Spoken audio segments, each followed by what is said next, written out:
Hello, hello. Hi, everyone. Welcome to another Reality Check Leadership Live podcast. Today, with two incredible guests that I'll call right now. Welcome, Savi. Welcome, Alex. What's up, Thank guys? you for Hey, being here today with me, my friends. How are you guys? doing Great. good, doing great. Doing good? Thanks Yeah. for You are on the exactly on the other side of the world. Tell us a bit where you are. I'm in Lisbon, sunny Portugal. What about you? I'm in Miami Beach, sunny Miami Beach. Cool. And I'm just right outside of Chicago. It's not so sunny today, but hopefully Right. hopefully the next couple days. Well, guys, thank you so much for being here with me. It's I've been following you for quite some time. I've met Savi a couple of weeks ago. Alex, you were one of the reasons that made me, push and work in video in LinkedIn. And you explode. Your explosions of creativity are really inspiring. So thank you so much for being there. Let's start by I'm going to challenge you. It's a really cool challenge. I'm going to ask you to share a story with us, with our audience, but I'm going to ask you to share it with. I'm going to give you the first sentence of a story, and then it's up to you. So let me see what I have here. So Savi, let's start with you. So I'm going to ask you to tell us a story about you, about oh, come on, we cannot do this one. Let's do another one. Tell us about a person that makes you feel good. About, Tell us a bit about you, about a person that makes you feel good. about a person that makes me feel good. Well, that's actually pretty easy for me. So I have a really good friend. Her name is Katie, and she also she's an amazing salesperson. But how we actually connected as friends was also building our businesses on LinkedIn, and through that friendship, it's like we talk to each other every day. We understand about each other's lives, and the cool thing is that we are both going through a lot of the same things in our business. And I think it's pretty rare to be able to find a friend that is going through the same business things that you're going through. You can bounce ideas off of, but you can also just be friends with them. I think that there's like a certain mindset to people who want to build their own businesses, and it can be pretty lonely when you don't have people who share that kind of mindset with you. And so you try to seek it out in different ways. So I feel pretty lucky to have her in my life, and she makes me feel good. She's an amazing friend. Great. Thank you so much for having shared that, Katie. I'm looking forward to meet you online someday, right? Alex, let's go to you. Let's see what this more than one story. Well, Alex, tell us about something you miss. Something I miss? Yeah.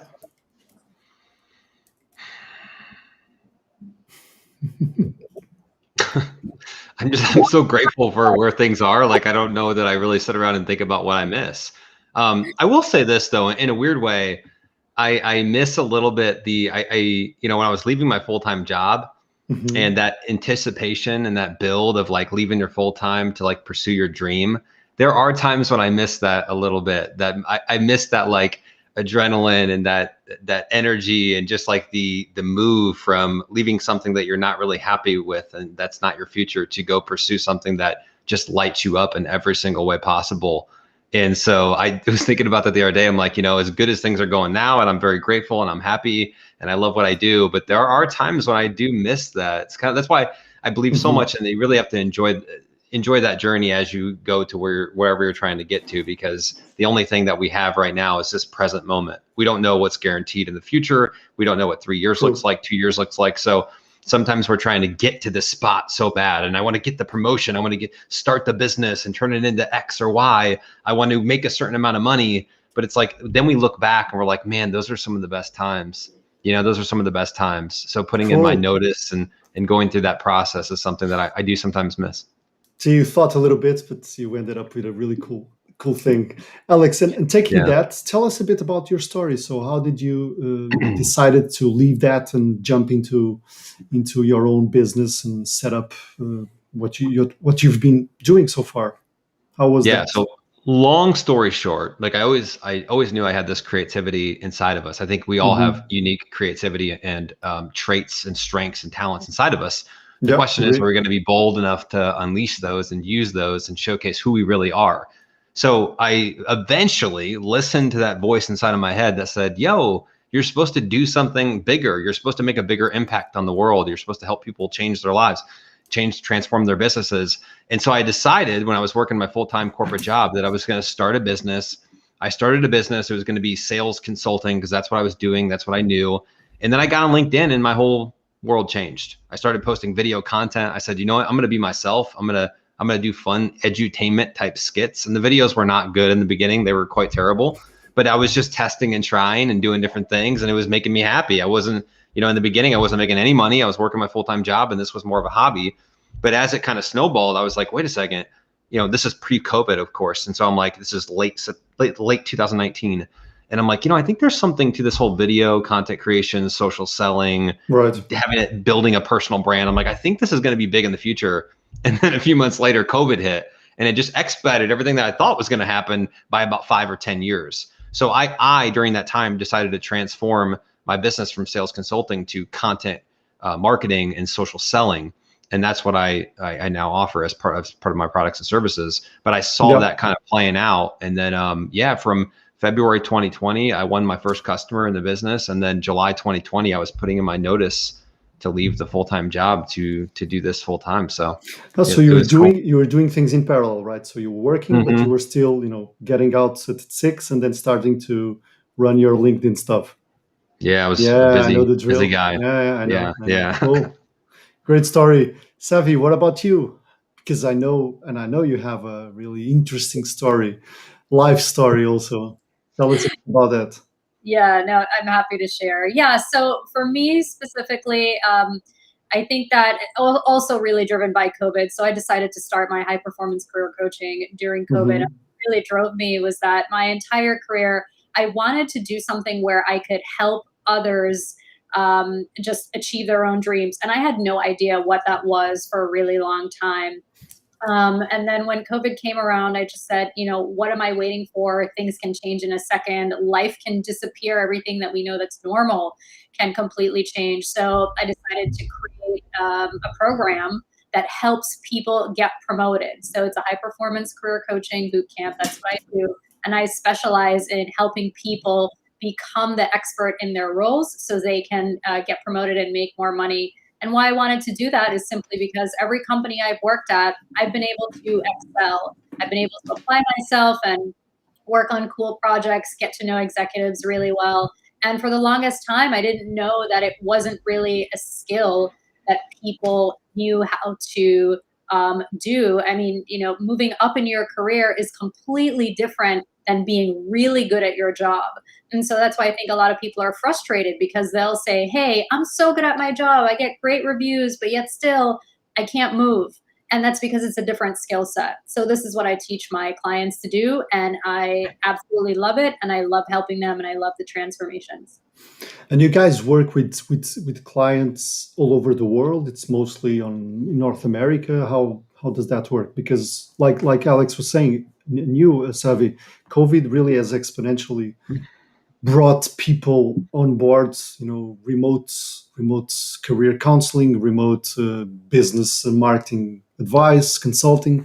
All of this exploded, right? So I can imagine that you guys have customers a bit all over the place. Absolutely. Yeah, all over.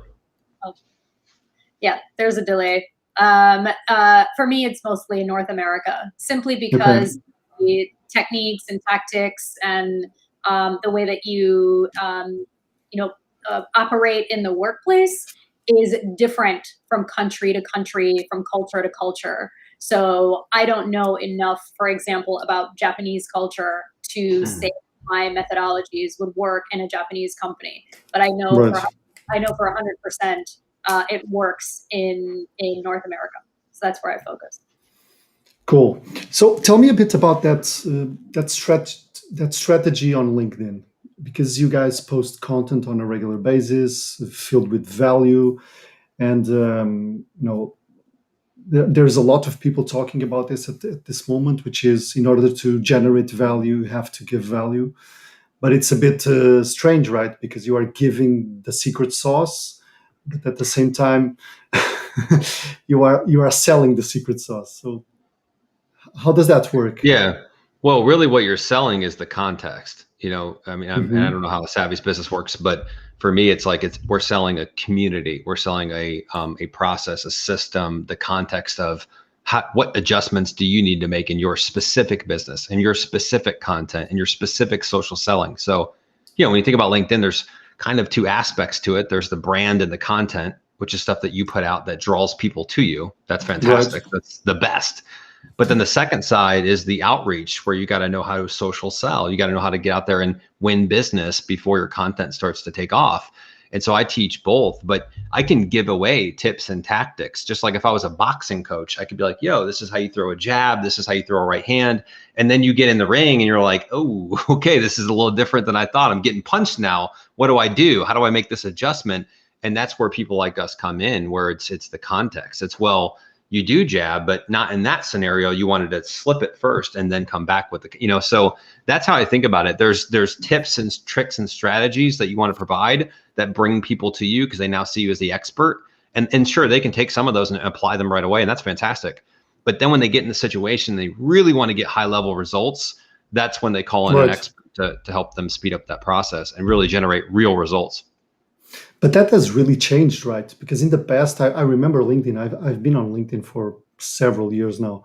And I remember that LinkedIn was a platform where people would be sharing thoughts and quotes and inspirational stuff. Now, if we, I It really, still is, man. it still is. But if you To a certain connect, extent. Yeah, if yeah, you really connect to people that do that really are working to add value, yeah. it's incredible. What's your view, Savvy, on LinkedIn as of today? Because you Yeah. also provide content, right? How do you talk with your boss? How do you what all of those tips and tricks that you do that are really relevant and important. Yeah, so it's interesting, like exactly what Alex said about his business. I'm doing the exact same thing in mine, just specific to people who want to move up in their career. So very much creating a community of like-minded individuals that have the same goals for themselves in their own company, different sector, etc. But I think LinkedIn is amazing. First of all, there aren't that many creators on there. So for me, I feel like I have a lot more opportunity on there to give value versus some of the other saturated platforms. The other Right. thing is that LinkedIn is where you go to do business. So people are already in a very specific mindset on LinkedIn, which is great because that's why the content resonates so well. And I've been able to quadruple my following in 4 months. Whereas like on Instagram and other platforms, you have people with multiple mindsets going to those platforms, and it's just a different vibe. And what I'll say also with creating content and giving value, and just going to what Alex said, is it's fine for me to tell everything in all the videos. I don't hold anything back. But it's also like, when you read a book about how to do something, there are a lot of nuances that books do not capture. And also it depends on your specific situation. That depends on how you apply what you need to do. So I would say like books, even the videos, right? The videos are amazing, but you cannot capture every single scenario in a video. There's no way for me to tell you in a 1 minute, 28-second video, every scenario on how you should go Of course. about, right, getting yourself, becoming visual to senior executives. So it's really the appetizer for what you could potentially learn. And then once you get into the program, then you get the full meal, because then you're able to get the one-on-one coaching and really understand like how something applies specifically to your scenario. And the other thing I'll add is like, I learned this, and again, I experimented with LinkedIn earlier in 2020. I'm actually an off the charts introvert, but I forced myself to start to make video. And once I had meaning behind putting myself on video, it was a lot easier.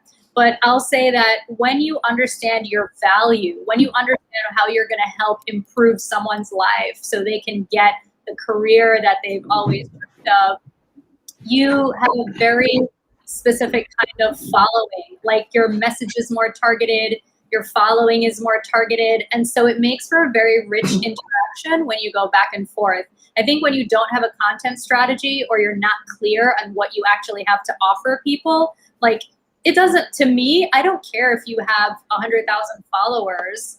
Like if you have no engagement or if people aren't looking forward to your content or you're not generating videos, like it doesn't matter. Like I understand metrics matter, but my audience, I'm so grateful, is that they really enjoy the videos I put out, and they're really engaged, and you know they're bigger people that are like, let me just get big. But if you have no context, it's not really valuable to have like a big number. So it's all, so again, just context and really knowing what you have to offer. Thank you for that. You've touched a point about content strategy. I'd like to understand a little bit more about that. Meaning, you guys know your thing, you know your market, you know the needs of your customers. But do you anticipate those videos, those posts? What's your strategy behind that content creation? Yeah, if for there me, is one. yeah, no, there one. definitely is. Yeah, there definitely is. I mean, for me personally, I love the creative stuff, and so for me, it's fun for me. It's a fun process for me. But the way I teach it is a process, and there's a blueprint behind it where it's like you're not probably going to be creating a video and then the next day posting it. I mean, you could, don't get me wrong, and there's times where you could pick up the phone and just shoot a selfie video and things like that. Right. But for me, what works well for me is I plan it out. So like I'll record a video tomorrow. Tomorrow's kind of like my production client recording day that I'm going to post 4 weeks from now. Like it's an edutainment video that I'm going to post 4 weeks from now. 4 weeks. Then I break down my micro content. I'll send that to my editing team. They'll break that down. So I'll have clips for the next 3 to 4 to 5 weeks. I'll write, my text post out, things like that. So that helps me stay in the business. When you have a process and a system, it helps you. I think it helps you be more creative because you're not like chasing the next post for tomorrow, trying to think of something really creative. I spend every morning in the creative land and just thinking about the ideas and concepts. But two, it allows you to stay in the business and focus on your clients and winning new clients because you're not stressed out about, oh my gosh, I got to get a post out tomorrow. How am I going to do it? And I think that's one of the concerns that when I first talk to a business owner or a founder, entrepreneur, anybody that's wanting to create content and grow their business on LinkedIn, is that they're like, how do the time, I can't be spending all day on LinkedIn. I can't be creating content, in between meetings and things like that. And the reality is you just got to time block out specific times that, hey, I'm going to record some things here, or I'm going to take this podcast or this live show and knock it down into 4 to 5 micro content videos that I'm going to post on LinkedIn. There's all types of really strategic things that you can do where it doesn't take all day to make content. Even my creative videos, people are like, you must spend all day on those. And I'm like, absolutely not. I write out the script and then I film for 20, 30 minutes and then it's off to editing. It's like, it's not that much, but the process, you got to have a good system and process. Otherwise it's just all over the place. Cool. What about you, Savvy? Yeah. So I think that Alex probably has a knack clearly he's in the marketing business. So I think that his capabilities to crank out content is probably a lot higher than the average person's. It's definitely a lot higher than mine because I remember I tried to write 10 scripts once. It took me like over 2 weeks. So I think that the fact that Alex has 4 weeks of content like planned, ready to go. Even with my editing team, I think that's awesome. So I probably have about 1 to 2 weeks worth of content ready. Honestly, sometimes I just do it week by week, but I also have made a decision that I post 2 to 3 times per week. That's what I can handle. And for me, it's very much like, my creative process is very much like how I feel like, okay, what topic is it that I want to talk about this week? Do I want to talk about time management? Do I want to talk about how you do how you work cross-functionally? And so I have to kind of feel the topics that I want to talk about, and then I create it that week. But I also have a system that I write scripts. I also film. But the scripts it's really the power. So it takes me time, but I do have a process. It just takes me time. And then once I've, filmed it, it goes off to my amazing video editors. And then it comes out. But mine, when you see my videos posted on LinkedIn, they're probably like 1 to 2 weeks, fresh. Cool. Thanks for sharing, guys.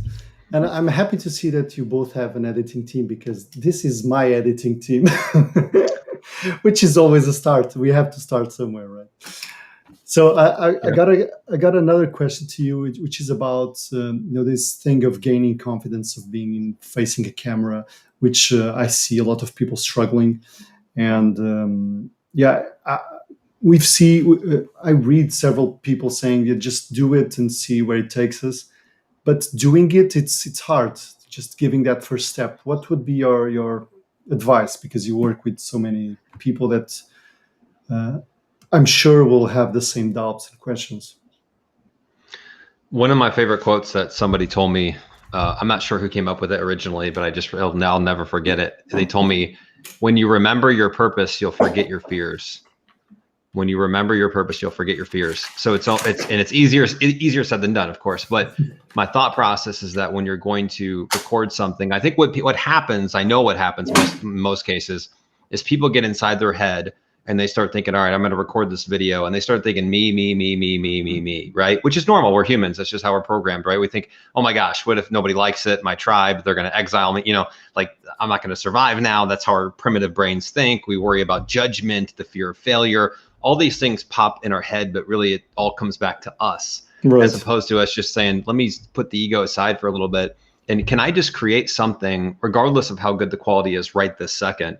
Can I create something that somebody else could use and that would be valuable to that person? And obviously you want to tailor it to your specific audience that you're trying to win business from. But that's how I think about it. And then the other side is that, when were you good at anything that you just started off with from day one? So think about when we first started walking, when we were like babies or toddlers. Did we start walking? Did we instantly just pop right up and like we're just like running around? No, we tried to get up on coffee tables and stuff like that, and we stumbled, we fell down, we got knocked down again, we got back up, we fell back down again. Did we quit and just say, you know what, this walking thing's just not even for me, I'm not even going to worry about it? No, we kept on walking. So I think people also have to understand that, failure and making bad content and messing up and making mistakes, that's not a block to success. That's actually the bridge to success. Like you have to have that, otherwise you're not going to be successful. There's not one person, whether you know their story or not, there's not one person that's just massively successful and they didn't make mistakes or have failures and that kind of stuff. So I think understanding the primitive brain and the psychology behind why you're probably scared to get on camera is important to know. Adjust the mindset, and then know that this is a process. This is a journey. If you're going to start learning Spanish tomorrow and you've never learned it before, you're going to suck like for a long time, like until you start to pick it up, and then you're going to make progress. And I always just teach people to focus on the progress, not the perfection, and you'll be fine. Great piece of advice. Thanks, Alex. Savio, on your end, you talk with also people that want to move up their career, right? And one of the challenges on these people, it's sometimes their communication and their ability to communicate correctly and properly to their other leaders, to their peers. What are the typical issues that you find on people that are introverts, like you were mentioning, that really struggle with communicating their message clearly, and they don't know how to proceed?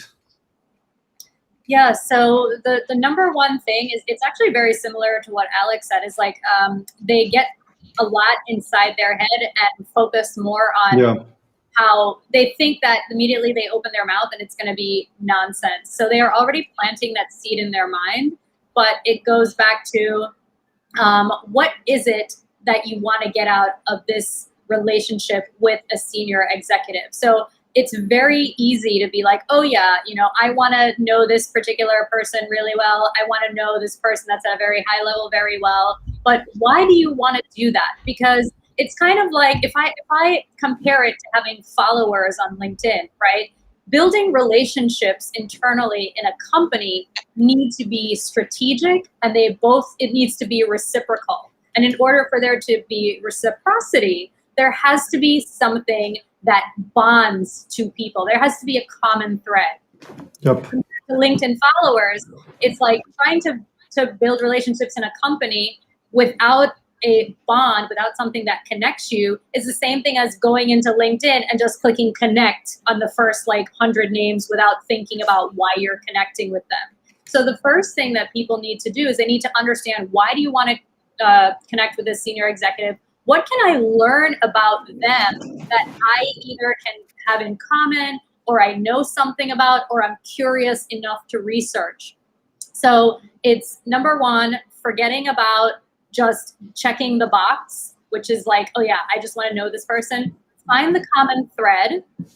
You do the work to actually get to know the person on a human level, but also realize that senior executives are people too. And they didn't just wake up one day to become senior executives. They actually moved up the ranks. They put in their time. They were most likely at your level at one point. And they can see and notice and smell people that just want to connect with them to say that, oh, I want to be connected to this person. They'll see it a mile away. But if you genuinely want to get to know them, you're hungry and you want to do good work and add value, they will also see that, and they'll be more apt to help you. Sounds great. I was thinking in what you guys were saying about failure and about moving forward, and at least here in Portugal, in this Latin culture, failing is something bad.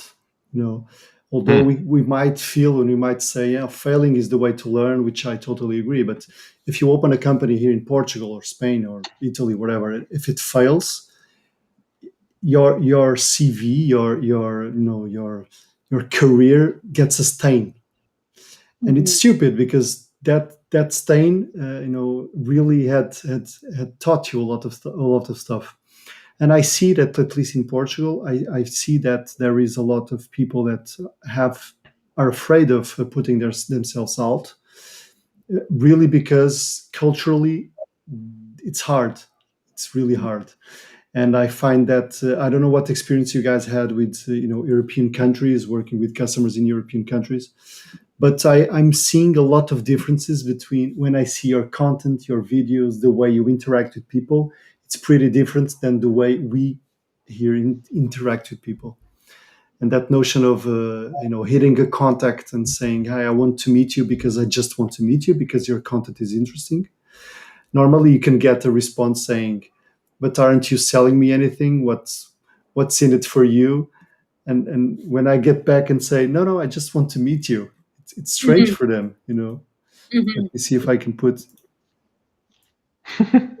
I'm trying. Yeah, now you're here. Cool. So thank you for that. I have a question about your businesses and about your experiences in your business. Can you tell me a story about something, very difficult, some hard experience that made you learn and evolve while setting up your businesses? Yeah, I'll take this one if you want first, I guess.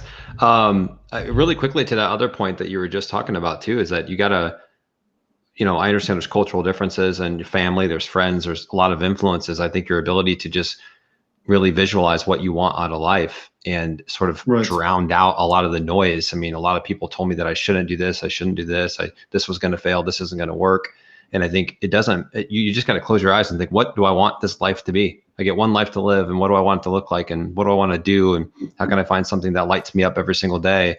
And yeah, man, if you really want it bad enough, you got to drown out a lot of this shit around you. Like, that's just the facts. I mean, so it is what it is. How bad you want it, So I understand. I can tell you a really simple story. 11 years ago, I got into an international competition because one of my dreams was to go to Antarctica. That was one of my dreams. And there was you just love the weather there, or what? I loved everything about it, since I was seeing those. Yeah, but I love the remote, virgin type of nature. Crazy. It's crazy and love it. And I got this competition. The prices are prohibitive for a Portuguese guy that was not working. It would be crazy. And I got into this competition, a post blog competition, where the guy that would get the higher number of votes would win the trip to Antarctica. And I was competing with 500 guys from North America, National Geographic, singers, all of that. But I really wanted that. I really wanted that. So I've clearly I've decided with a couple of friends that we had a big group working on that. I've decided that I needed to do something really out of my comfort zone, something really crazy that would boost the people going to that website and vote. And it was in plain August. So what I did was I've created a penguin costume, and I went to vote in the national election dressed as a penguin. Can you imagine this? Yeah, really. And I phoned a couple of TV stations, network stations. Yeah. I said, I'm going to do this crazy stuff. And I can tell you, those were the 3 months, the three most incredible months of my life, because I went to all TVs, all radio stations. It became a Portugal against the world competition. Everybody, and I made it. I won that trip. It was incredible. And like you were saying, something I really wanted, and at the first everyone was laughing a little bit, but later, at the end, no one laughed. Everyone said, man, that guy did something he really wanted. And he just dressed up as a penguin. Yeah, he looked like a clown for a couple of days, but he got his dream. So that's just to give you that perspective of. I love it. I really loved what you said, because it makes impact. Thanks. You were sharing. Please go ahead. Yeah, I mean, I'll get a little bit vulnerable here, but my story, I mean, the way in which my business formed came from one of the toughest moments in my life. I was going through a separation with my ex. We have 2 kids together. I was successful in my job, but I just transitioned to a new division, which I had to build up from scratch, which I was excited about in the beginning. But then as I was building this business on the side, I became less excited about it. And the future was unclear. And I just personally and professionally was just not in a great spot. And I remember flying back from, the previous year I had won a trip in, I worked for a big company. And when you hit a certain sales quota, you get a free trip to Cancun and that kind of stuff. So I was coming back from that trip, and I would just remember being on the plane and being like, this is one of the lowest times I've ever felt in my entire life. It was bad. It was bad. Right. And I'm a very optimistic, naturally happy person. Like, it takes 0 for me to be happy. Like, I can be like, I just wake up and I'm like, this is amazing. Like, we're here, like that's the kind of person I am. But it got me really down just because of my relationship, and then what was going on at work, and so much drama, just stupid stuff. Right. But I use that negativity and those challenges to say, all right, man, like, you hit the bottom, and you got 2 options when you hit the bottom. You can hit it and go like this, or you can hit it and go boom and bounce back up. And I was like, this is my rise. Like, I've got an opportunity. I've got a fresh start. There's no excuses. I have an opportunity to be a better dad. I have an opportunity to create a business that I've always wanted to do deep down, but I've been scared, or whatever it was. I hesitated to actually start it. And so it really was in a lot of ways, the fuel to me transforming into this life that I've now created, that I'm really proud and happy of. So I think, if you're going through a challenging time right now, if you're watching, I'm sure a lot of people are, just remember that you've got options in terms of what you do with that challenging time. Are you going to let it fuel you to get you to where you want to go? Is it going to help motivate you, inspire you, or is it going to continue to drag you down? But only you can make that decision. You have to decide and then go act upon it. Great stuff, Alex. Thanks for sharing that. Of course. Savvy, you also had tough moments in your life, right? And you had also to bounce back and to be the Savvy we know today. Tell us a story. Tell us a story about that's yeah, absolutely. that part.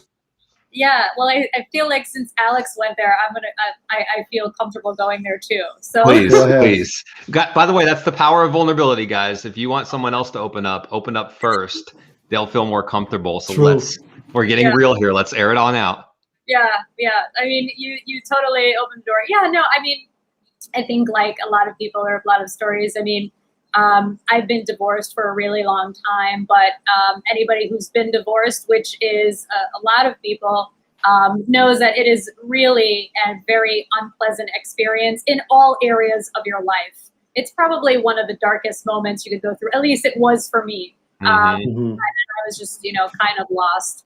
But what I decided to do with that, once I came out on the other side, I realized that it was the best thing, one of the best things that ever happened to me.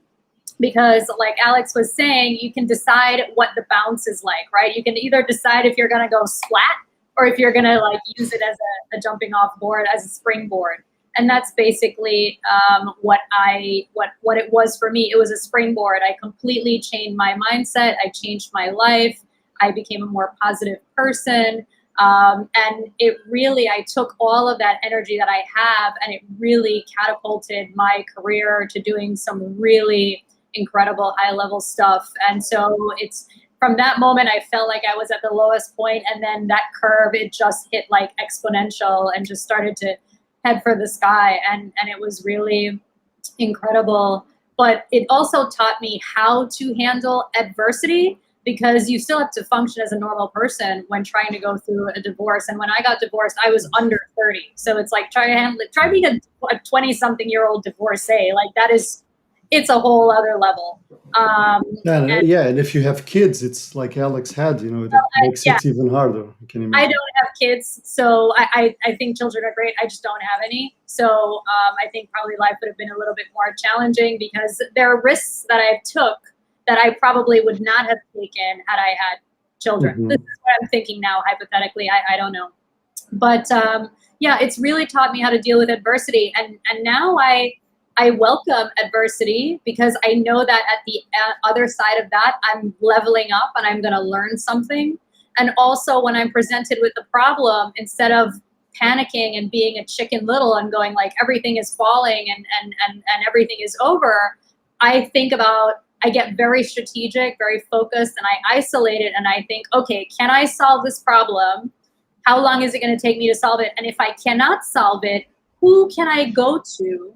Who can help me to solve it? Like, I know that there's an issue. I know that there are people qualified to do this, and I have no issues cutting a check to someone who's an expert, who is going to remove the pain from my life and help me to fix that. So I think a lot of people, when they come across challenges, it's kind of weird. It's a mental thing. It's like they would rather sit with it and suffer than write a check. And believe me, that's like the worst mistake you could make. You can always make back money. Money is the one thing that's infinite, that it's just everywhere. And you can make it doing anything besides your corporate job. And most people work in corporate. You can make it doing anything. And so if you have that mindset, it's not that you're parting with, $1,000, $2,000, $5,000, $500, whatever it is. It's you're trading it to remove the pain immediately. And when you're in pain, you're wasting time. You're wasting time of being blocked and clouded, and you can never get that time back. Time is more precious than money, because you can never make more of it. So always find a way to release the pressure, release the pain, by finding people to help you if you can't find your own solution, and make back the money. Money is, I don't want to say it's irrelevant, but it's just everywhere. And if you have that mindset of abundance, then looking at problems, experiencing problems, growing from problems, completely, it changes. You guys know that you're giving me 10 tons of micro content, right? That's the plan. You can also use it. No, thanks for that. Well, how about on the other spectrum, on the other side of the spectrum, a great success, something that your first customer, your first public recognition of a customer saying, you really changed my life, you really touched the points that you needed to. What about an example about that? Oh, me first this time? Okay, yeah. Yeah, I keep going I don't want to be rude, yeah. No, that's fine. So for me, the first time that happened, the feeling was incredible, because it validated that I was able to take my techniques and methodologies and psychology and deliver it in a way to another person that they could ingest it and then create their own value. And that to me is incredible. Like there's so many very educated, very smart people around the globe. And the thing that they are not able to do is communicate their magic. They don't know how to share it. And so to me, like, that's such a waste if you can't do that to help another person. So it's when someone communicates that, you made me more confident. I feel comfortable going after what I want and asking for what I want. I am being recognized in my company, even after making mistakes that I thought were going to ruin my career. And in the moment, we all think things are going to ruin us, right? It's always bigger in the moment. But being able, someone saying that to me, and then also saying like, you changed me. You made this better. I would have not been able to do this without you. It is the most incredible feeling in the world. I don't want to say it's like being a parent. I've never been a parent, but it's like you feel like you helped change this person's life. It is like, okay, great. It is, yeah. And you're just like, you're connected to them forever. You always have this bond. And I'll never forget the first time I experienced it. It was really magical. Thanks for sharing, Savvy. So someone called you and said, Savvy, I got that promotion. Thank you. That's cool. How about you, Alex? Cool. Yeah, I mean, it's so cool. I love this one. Yeah. Go ahead. There is a process, right, of a customer from starting engaging with you until the moment they start to get their own customers. Yeah, there's that customer hero journey, and like for me, there's two things. I mean, one, yes, it's cool to see people win revenue. They call me, text me, send me a message and say, I just landed 2 clients, in the first 3 weeks we're working with you. Like that stuff's really cool, right? And that's some of the social proof that I when I talk to people about joining the programs, I talk to them about like, these are the results you can expect. But that's cool. And that helps people grow their business. And I'm excited for that. But the thing that I'm really touched by, to Savvy's point, is when someone's like, man, this changed my life. Like, I didn't realize I could even do this stuff. Like, I am a different person now. Like, I've unleashed my own creative. I'm on a mission to help 1 million people unleash their creative.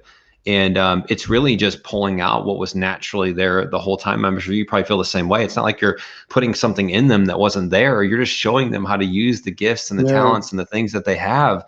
And that's what's so cool. So when they go through that transformation, they realize, wow, like I'm pretty amazing. I didn't think I could even do this stuff, or maybe I did, but it was so deeply rooted that it took some shaking to get it out of me. But to me, those are the cool moments when I see people's lives and their businesses transformed, and knowing that I play a role in that, and this community played a role in that. It's really cool.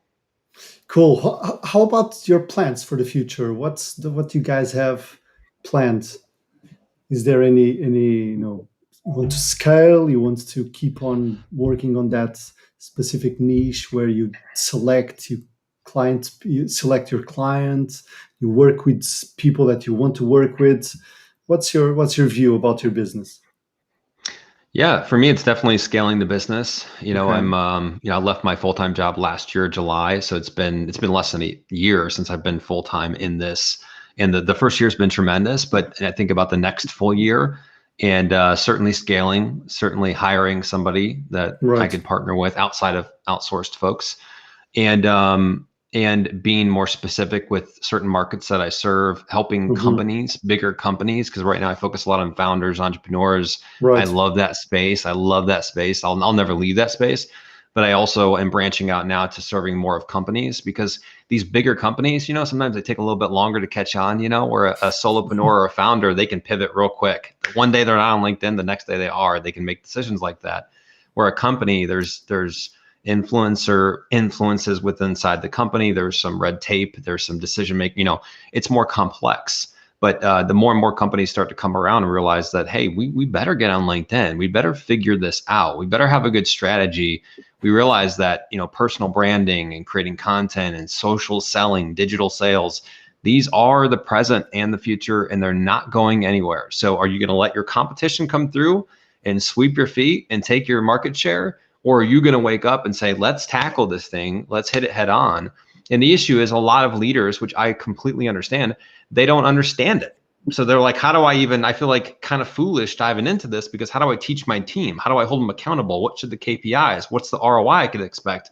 And so they just don't do anything, because they're Yeah. used to, we do cold calls, we do emails, we don't do content. And so it takes a certain level of humility in pushing the ego aside for that leader to say, maybe, first of all, this is a priority 100%. And secondly, maybe we should bring someone on to help us understand how to navigate through these waters and build systems, processes, strategies so that we can get the desired results that we want.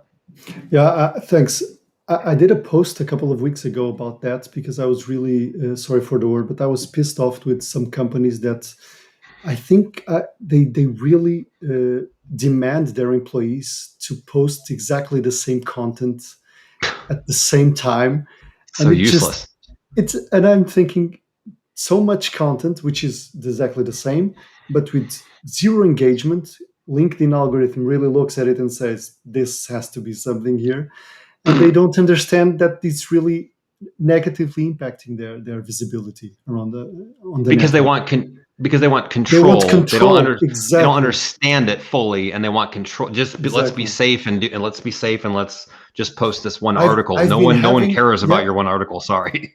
I've been having exactly that question, which Sorry to is break it to you, but which is how do we how do we promote our people to be individuals on their own career, on their own LinkedIn presence, yeah. but Well, allowing them to express themselves whenever they want, but at the Yes. same time help our company to become better without Yeah. forcing them to do it. I've been having those conversations. Yes. I'll it's give not you, easy. I'm really excited about this. So sorry, I'm jumping in, but there's a couple actionable things that I'll tell you if you're a leader at a company or you're helping lead the charge on this is Yeah. one, you got to create a safe space for your employees.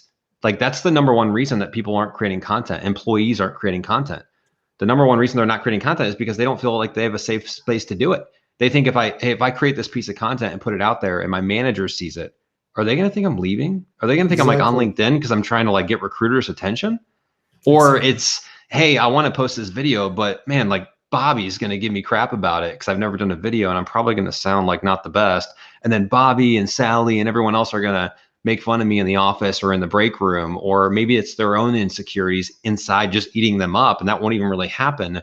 So the leadership has to take charge and say, guys, let's talk about this whole social media thing. Who's doing it right now? What's going on? How do you feel about it? What do you think?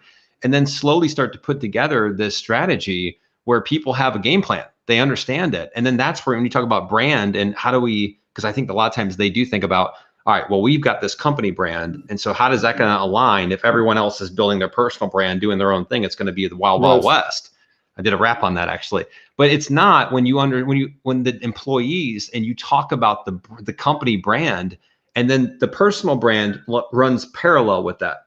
So like if we're all on the same team and I'm like, unleash the creative, like let's think outside of the box. And then, Savvy's like, I want to only think in the box and I want to only, post the articles. That doesn't align with the company brand, right? So we all have to understand what the company brand is. The problem is most people don't understand what their own company brand is. And then once you get there, you build a strategy around, okay, how do we incorporate that into our personal brands? Because everyone's got their own personality and their own flavor and that kind of stuff, which is fantastic. So you can show that as long as it aligns with the bigger picture brand of the company. Cool. Talking to you, Mr. CEO. Listen up right now. Wake up.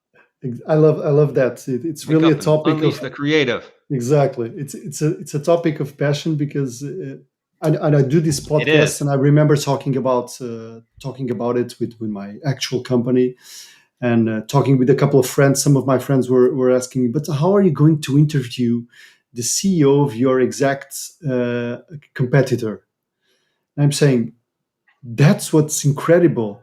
It's because if people see me interviewing the CEO of my competitor, that just tells me that I have a safe place in my own company that allows me to do that.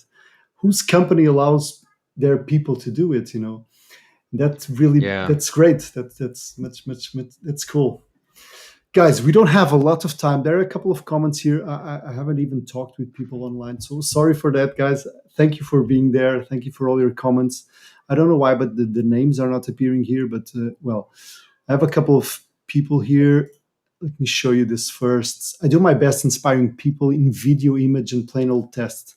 texts, genuine, creative, and personal narrative matter the most. People talk to people, not to brands. Loyalty first. Conversion, traffic, and branding comes second, third, fourth, in random. Well, there's a lot to untangle here, but thank you so much, dear LinkedIn user, for the comment, because I don't know who it is.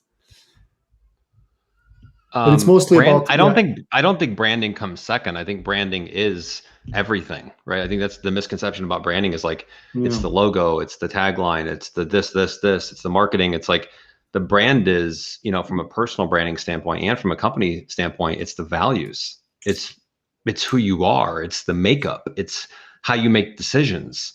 So you can't just throw out a tagline and say, this is our new brand tagline, and then not live that every single day. Right. Like for me, if I'm talking about making an impact in people's lives, helping people unleash their creative, I can't then be surface level with people and put out content that's not creative at all. Like everything has to align for my products, my services, my website, my conversations with people, how I interact on live sessions. It all has to, the brand should run through that. Like if you think about a tree, it's got leaves and roots and trunks and whatever else is on a tree, cherries or whatever else.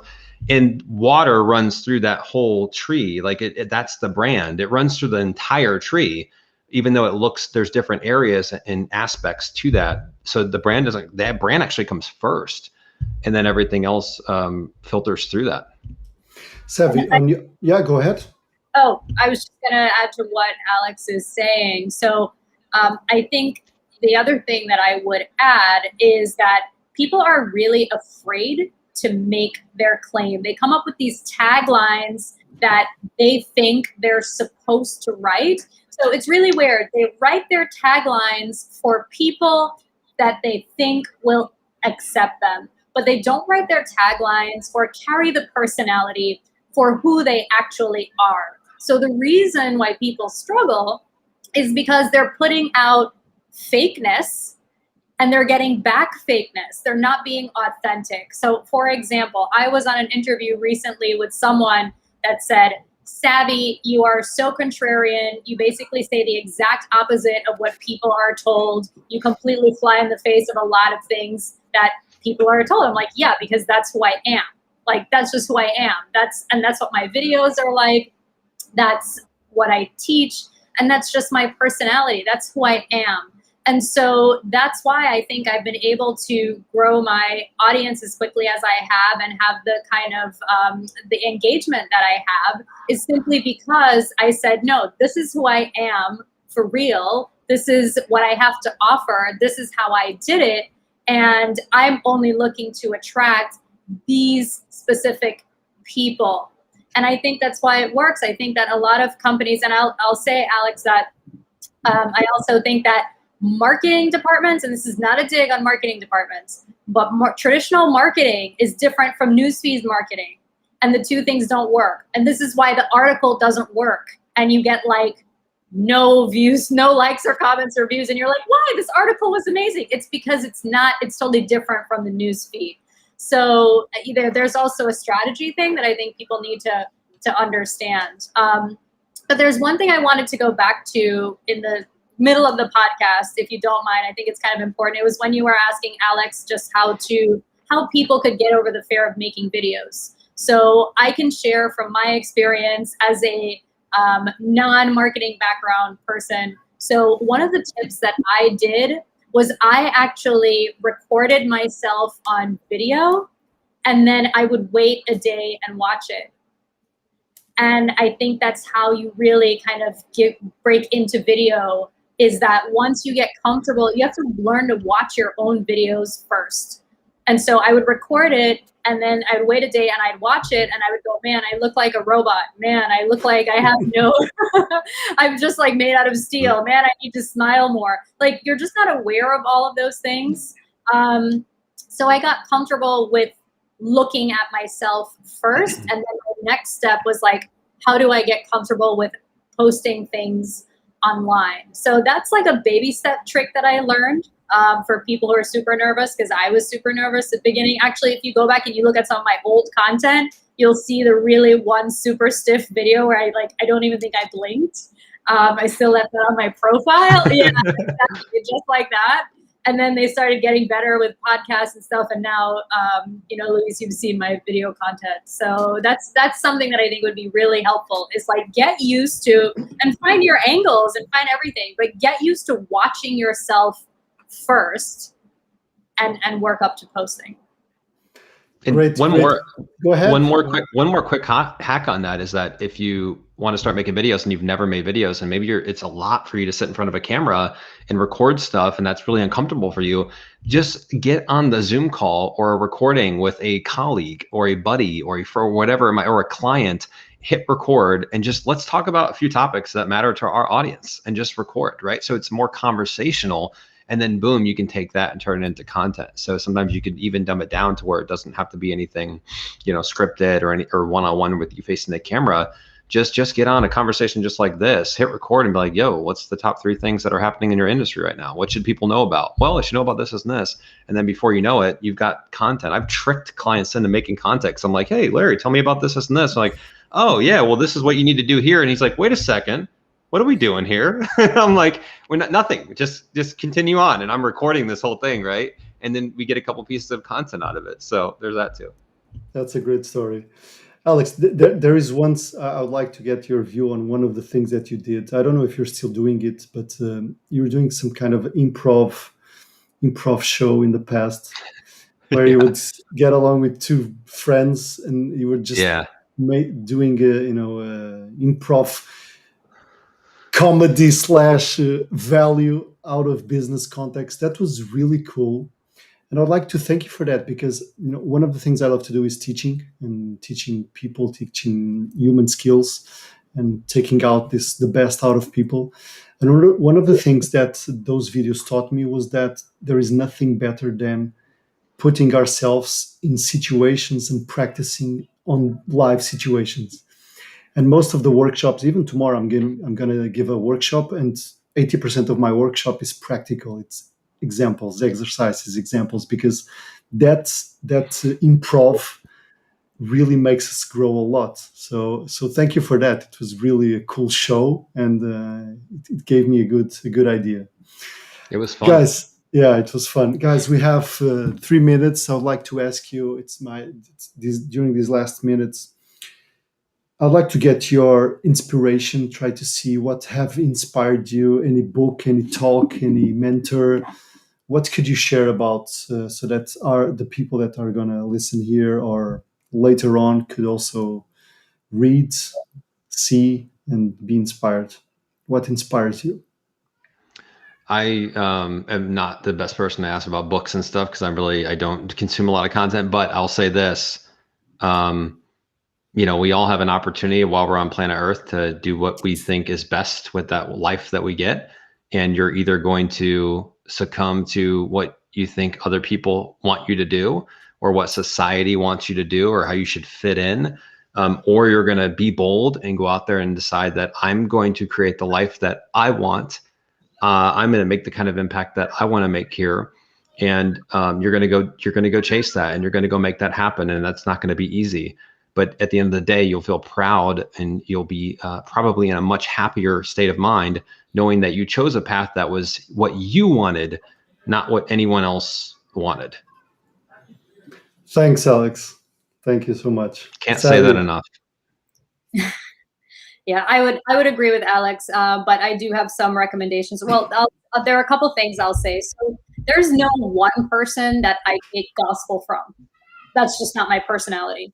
Mm-hmm. But I think that there are many people that you can draw inspiration from that are not just big names. So I would say the first thing to draw inspiration is get really curious about things that genuinely interest you, right? And either follow people that talk about those things, or go find people. And they don't have to be famous, right? You can just research that and find them. But if you're specifically looking for books, so I would say anything written by Napoleon Hill is incredible. He really teaches, and these books are very old and they've stood the test of time.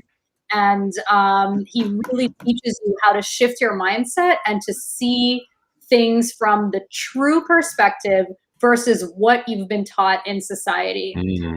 Similar to what Alex is saying, for the most part, we all are given a template. That template is from our parents, and we copy paste it either for the rest of our life or until you have an awakening that you realize, holy smokes, I've been living in a box.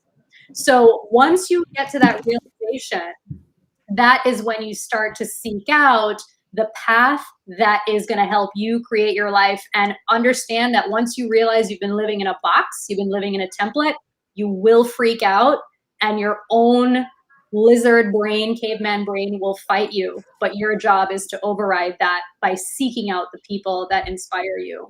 So book recommendations, Napoleon Hill, but otherwise get curious about the things that actually make your heart happy. Sounds like a great plan, and I love that to end with that.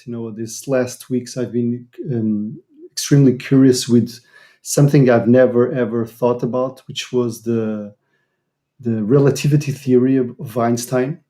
And I cannot tell you why, but I just thought about the universe, about the planets, the stars, and I just started to understand a little bit of what is the Big Bang, what is all of that, and I talk with my friends and they say, "What the hell are you doing? Are you crazy?" I'm just being curious, because it's really incredible if you dig a little bit deeper, and that just feeds your curiosity, that brings so much creativity after.